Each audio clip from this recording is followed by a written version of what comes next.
सोहे कनमा कार कार गजरा रे चुलो में नयनमा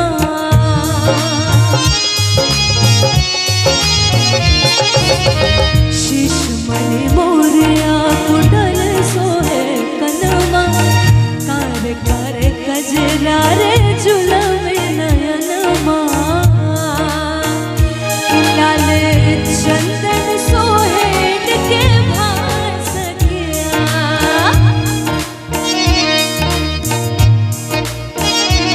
लाल चंदन सोहेन के भार सखिया चारों बड़का कमल सखिया चारों दुल्हा में बड़का कमल सखिया आजू मिथिला नगरिया की जनता ऐसा ना इनको ऐसा ही बैठकर नोट कर रही है। इतने प्यारे लोग इतने देर से वेट कर रहे हैं तो ताली बजाइए मेरे साथ आप। हाँ क्या बात है। आजू मिथिला नगरिया निहार सखिया कि चारों दुल्हा में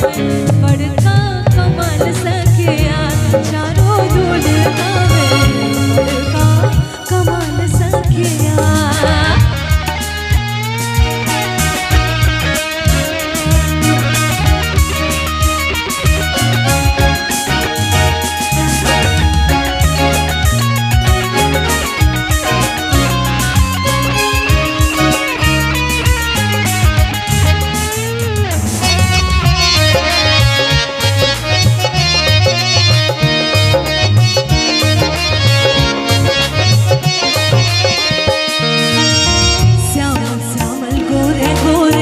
जोड़िया जहान रे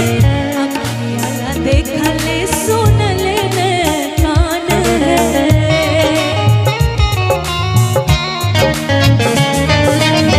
श्याम श्यामल गोरे गोरे जोड़िया जहान रे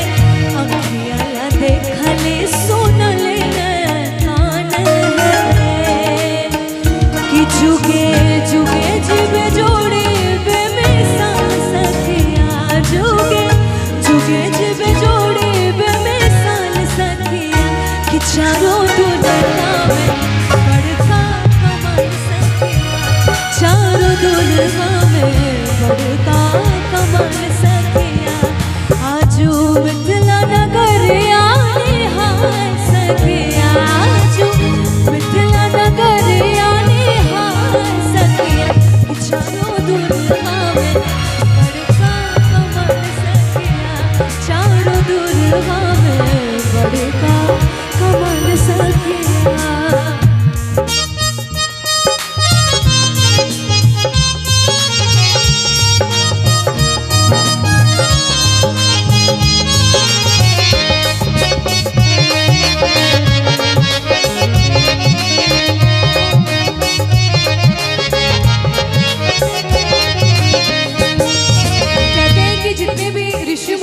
उन्होंने बहुत जप तप किया था तब जाके हमारे मिथिला में राम जी पाहुन बन के आए थे है ना।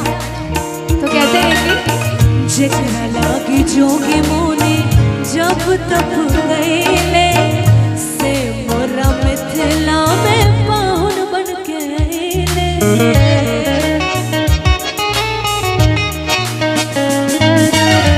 जेकरा लागी जोगी मुनि जब तप गईले से मोरा मिथिला में पाहुन बन के आइले। अच्छा एक सवाल, जब हमारे द्वार पर जब पाहुन आते हैं तो हम औरतें उनको उनके गाल पे क्या सेकती हैं बताइए, किनको बताइए मुझे क्या सेकती हैं यहाँ पे गाल से सेकते हैं ना, क्या सेकते हैं? और बेलन नहीं बेलन नहीं बाबू देखो बताते हैं कि आज लोढ़ी से सेकाइन के गाल सखिया आज लोढ़ी से सेकाइन के गाल सखिया चारों दुल्हा में बड़का कमल सखिया चारों दुल्हा में बड़का कमल सखिया आजू मिथिला नगर आए हाय सखिया आजू मिथिला नगर आए हाय सखिया